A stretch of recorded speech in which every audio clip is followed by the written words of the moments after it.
Trump is in the clear. Legal analyst doubts additional charges from NYDA following indictment of CFO Allen Weisselberg on $1.7 million tax evasion charges after three-year probe by NYAG that has cost millions. Daniel Goldman, who led impeachment efforts against Donald Trump, thinks he's in the clear over NYDA's probe. Goldman, who says he is no fan of Trump, thinks Trump Organization CFO Allen Weisselberg's refusal to cooperate with prosecutors spells good news for the former president. He said the case against Weisselberg appears strong, but that prosecutors would have charged Trump by now if they were going to. Goldman also said Trump's refusal to text or email made it far harder for prosecutors to track down potential evidence. Allen Weisselberg appeared in court to be charged with conspiracy, grand larceny and fraud. He and the Trump Organization face 15 charges relating to $1.76 million of perks, involving company cars, an apartment and school fees for his grandchildren. Former President Trump condemned the proceedings as a witch hunt, while Eric Trump blasted the years-long investigation. This is what they have.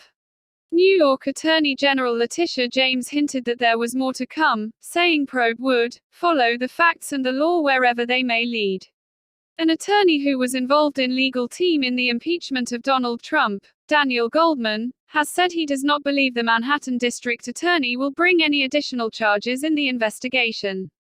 Trump won't be personally charged in DA's first case against his organization. Former president called the DA's probe a continuation of the greatest witch hunt of all time. Charges relate to alleged failures to pay taxes on corporate benefits and perks. An attorney who helped bring impeachment charges against Donald Trump says he thinks the ex-president is in the clear over New York prosecutors' probes into his finances. Daniel Goldman dismissed the idea of any further indictments while chatting on MSNBC Thursday, as Trump Organization CFO Allen Weisselberg appeared in a Manhattan court on tax avoidance charges. The former U.S. Assistant Attorney also issued a series of tweets suggesting that it would be hard to find incriminating evidence against the president, because he does not use emails or texts, which can be retrieved by investigators. The lawyer noted that the case in which the Trump Organization's chief financial officer Allen Weisselberg is involved would normally have been settled in civil court. Goldman believes Weisselberg's refusal to cooperate with prosecutors or even enter settlement negotiations could be instructive of what is to come. Weisselberg was paraded in court wearing handcuffs on Thursday to hear charges that he failed to pay taxes for years on a company car, apartment and school fees for his grandchildren. The investigation has cost millions of dollars but could yield just tens of thousands of dollars in back tax. Weisselberg is accused of failing to pay tax on $1.76 million of perks since 2005, according to the 25-page indictment. The Trump Organization was also charged in a 15-count indictment that included charges of conspiracy, grand larceny, tax fraud and falsifying business accounts. The maximum prison sentence is 15 years, but he would likely get less, if any time at all. This type of case is often settled civilly. Goldman, who acted as a prosecutor for Trump's January 2020 impeachment, explained, if the Trump Organization wanted to, my guess is they could have engaged in good faith negotiations to try to settle this case with a fine and perhaps avoid a guilty plea or a conviction. They chose to fight this. That says something. It's typical of Donald Trump. But I am a little surprised that this ultimately ended, based on these allegations, in a criminal charge rather than a settlement. They've already taken a run at Allen Weisselberg. They have also approached Allen Weisselberg, I am certain, and said, this is what we have. We would like you to cooperate. Allen Weisselberg said, thanks but no thanks, I'm not going to cooperate. I'll take my chances, Goldman theorized. He's not facing that much jail time. And I don't think there's any more pressure to add to him based on the fact that he was in handcuffs today. He knew that was coming. He made the conscious decision to get arrested and get indicted rather than cooperate.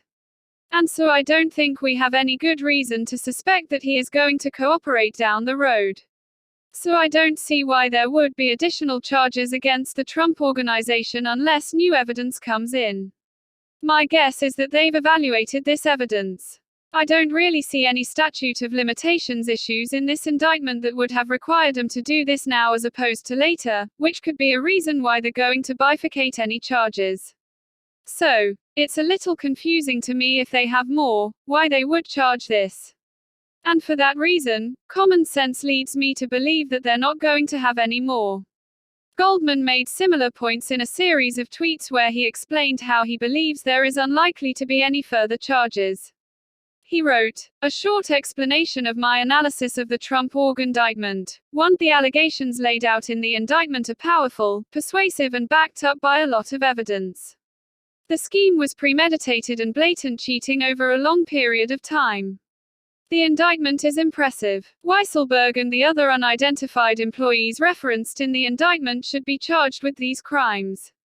But this is not a typical case against a corp, even though the heightened bar required to charge corporations is met. The consequences for the org could be dire. I spent some time learning about the Trump org and I spent a lot of time with Michael Cohen, including deposing him.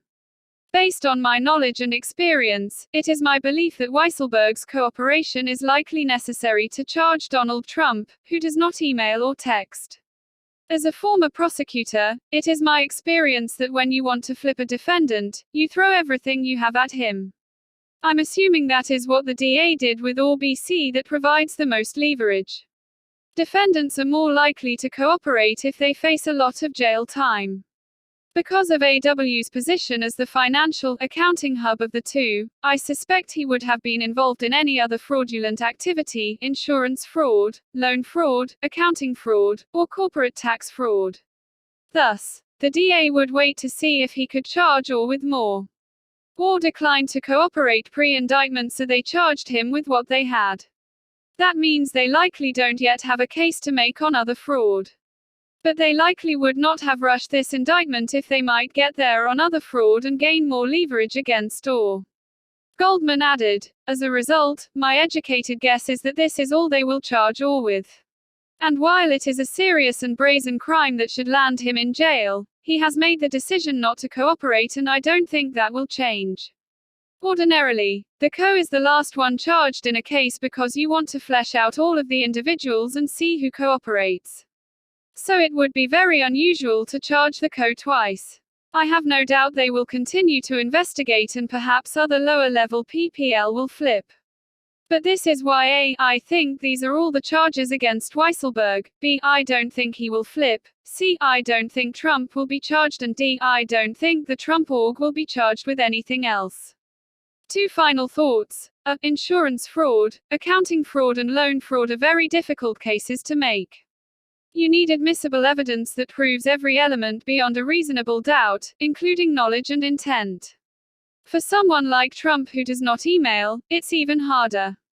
B. I'm no fan of Trump, but I do not believe he should be charged with a crime because one doesn't like him or his politics. If you objected to his attack on the rule of law during his presidency, then you must stand up for the rule of law now, even if he benefits from. Assistant District Attorney Carey Dunn said, "As spelled out in the indictment, this was a 15-year-long tax fraud scheme. It was orchestrated by the most senior executives who were financially benefiting themselves and others." The indictment accused Weisselberg of failing to pay tax on 2 leased Mercedes-Benzes, a rent-free apartment, bonuses and school fees paid for by the Trump Organization. It also said that other, unnamed executives were given similar benefits and that Weisselberg orchestrated the scheme with others. Weisselberg, dressed in dark suit and open-necked pale blue shirt, cut a diminished figure in a crowded New York Supreme Court. He was frequently invisible behind black-shirted court officers and spoke only to enter a plea of not guilty. He was required to turn in his passport and will return to court on September 9. The charges against the company and Weisselberg, whom Trump once praised as doing whatever was necessary to protect the bottom line, were the first indictments delivered in a 2-year investigation by the Manhattan District Attorney's Office. The various schemes alleged in the indictment include $1,174,018 in untaxed income used to pay Weisselberg's rent, $359,058 in unreported compensation for private school fees, $196,245 in untaxed income for Mercedes-Benz leases, $29,400 in under-the-table cash used to pay holiday tips. Trump Organization lawyers believe they can strip out the school fees and some other items from the charges, possibly reducing the taxable amount to $800,000. With a state income tax rate of about 10%, that means Weisselberg may face a tax bill of just $80,000.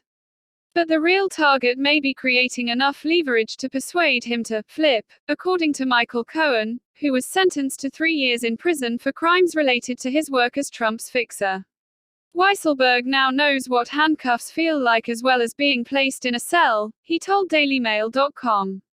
As the pressure by prosecutors increase on him and his sons, the smart money would be on Weisselberg cooperating for leniency. The charges could also complicate the Trump Organization's relationships with banks and partners, not to mention the political future of the former president. The political witch hunt by the radical left Democrats, with New York now taking over the assignment, continues, he said in a statement. It is dividing our country like never before. His office emailed another statement later in the afternoon, linking the case more directly to the votes of his supporters. He asked, "Do people see the radical left prosecutors, and what they are trying to do to 75M+++ voters and patriots, for what it is?" New York Attorney General Letitia James said the developments were an important marker in the investigation of the Trump Organization. This investigation will continue, and we will follow the facts and the law wherever they may lead, she said. Cars, apartments at school tuition, the perks at the center of New York prosecutors' investigation of the Trump Organization. Charges against the Trump Organization and one of its most senior executives are expected on Thursday. The Manhattan District Attorney has spent months investigating whether Chief Financial Officer Allen Weisselberg avoided paying taxes on company perks. Some of the details are believed to have emerged from documents saved by his daughter-in-law Jennifer Weisselberg after an acrimonious divorce from his son Barry. Some $500,000 paid to Columbia Grammar and Preparatory School for 2 of Weisselberg's grandchildren. An apartment in an Upper East Side townhouse, used by Weisselberg's son and daughter-in-law during their divorce, a rent-free apartment in the Trump property at 100 Central Park South, worth hundreds of thousands of dollars, where they lived before that. Prosecutors are also scrutinizing whether taxes were properly paid on cars leased through the Trump Organization. Other staff have said they were given tickets to the U.S. Open at Flushing Meadow each year. But Trump's son Eric blasted the investigation before the charges were unsealed, saying taxpayers' money had been wasted. It is an absolute abuse of power and a political vendetta, he told DailyMail.com. They are petrified my father will run again in 2024. After 5 years, hundreds of subpoenas, 3.5 million pages of documents, and dozens of witnesses, this is what they have. The Trump Organization described Weisselberg as a loving and devoted husband, father and grandfather. He is now being used by the Manhattan District Attorney as a pawn in a scorched earth attempt to harm the former president, it said in a statement. The district attorney is bringing a criminal prosecution involving employee benefits that neither the IRS nor any other district attorney would ever think of bringing. This is not justice, this is politics. The case against Trump's trusted lieutenant, who began work for the Trump family in 1973, could give New York prosecutors an opening to pressure him into cooperating and offering evidence about the former president's financial dealings. But so far Trump has shrugged off the threat and Weisselberg is not believed to have flipped on his boss. Insiders say he is like a member of the family and are confident he will not give evidence against his employer. He's a great guy, just one of the best, said one. Comes in, does his job, has the same lunch every day and goes home to his wife. Another source said Trump viewed Weisselberg, 2 years his junior, like a brother. The indictment follows months of increasing pressure after the Manhattan DA Cyrus Vance, a Democrat, announced he was going to step down at the end of this 2021. Vance fought a long battle to get Trump's tax records and has been subpoenaing documents and interviewing company executives and other Trump insiders.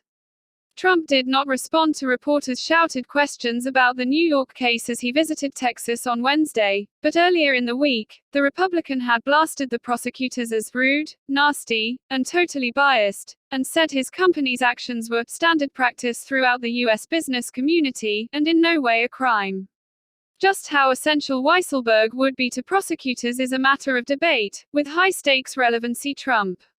On Tuesday, top House Democratic impeachment lawyer Daniel Goldman tweeted that Weisselberg's cooperation is vital to whether prosecutors are able to go after Trump himself. As I've been saying for a while, if Allen Weisselberg does not cooperate with the Manhattan DA's office, and all indications are that he has not and will not, that office will not be able to criminally charge Donald Trump for any of the conduct under investigation, Goldman wrote. That drew a retort from longtime Trump lawyer and fixer Michael Cohen, who has met numerous times with prosecutors in New York amid the probe. The Trump Organization released a statement saying Weisselberg was being used as a pawn in an effort to harm the former president. Perks given to employees are believed to be at the center of the investigation. Wrong. They have documents to prove more than you know or should be commenting on. Weisselberg is not the key to a Trump indictment, Cohen responded. Another former federal prosecutor in New York, Daniel Allenson, later tweeted his own view that potential charges being publicly discussed might not be enough to ensure Weisselberg's cooperation. Cohen also reacted Wednesday to the news of a looming potential indictment, calling it a bad day for Trump Organization, but a good day for the United States of America. Evading taxes on fringe benefits is important to prosecute, but by itself isn't the type of earth-shaking charge that typically leads defendants to cooperate, he wrote. Trump's former spokesman Jason Miller took to Twitter to ridicule the way the investigation had fallen far short of its intended target. This is politically terrible for the Democrats, he wrote.